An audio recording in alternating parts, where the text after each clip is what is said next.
And reactions have continued to trail President Bola Ahmed Tinubu's presentation of the 2024 budget to the joint session of the National Assembly. The 27.5 trillion naira fiscal document has been hailed in some quarters, while many saying it will boost the nation's economy. Here are some of the reactions. The 2024 budget deficit of 9.18 trillion naira will be financed mainly by new borrowings, which means there may be an adjustment of figures, but there is no departure in philosophy from the previous administration. Recurrent expenditure, when non-debt recurrent expenditure is added to debt servicing, is a whopping 18.17 trillion naira out of the 27.5 trillion naira. Nevertheless, President Tinubu says his priority with this budget is to address critical issues to grow the country's economy and end its security woes during the next fiscal year. To contain these rising domestic prices, we will ensure effective coordination of fiscal and monetary policy measures and collaborate with subnational governments to address structural factors driving inflation in Nigeria.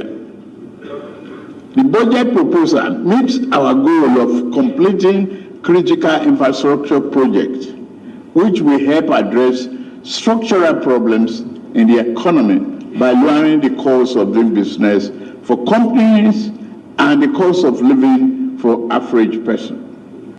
In addition to these objectives, Minister of Finance Wale Edun says government is also focused on agriculture. If you look at his intervention program, 200 billion of the 500 billion, 40% of his intervention on behalf of the poor and the vulnerable, and to relieve the effects of the cost of living rise as a result of the removal of subsidy. 40% is spent on agriculture to increase rice, maize, wheat and cassava production at the smallholder level, as well as release of fertilizer, release of grains.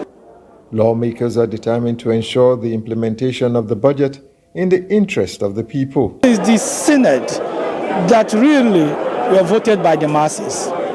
This is a situation that a sitting governor is being voted out. It can tell you that the masses are prepared. And this National Assembly are well aware of that. They are quite aware that they are the representative of the people and they are ready to represent them to ensure that this budget, if you listen to their speeches, you know that we are in to represent the people and ensure that this budget reflects the aspiration of Nigerian masses. The budget, which is Nigeria's highest ever, gives priority to fiscal sustainability, economic growth, and security.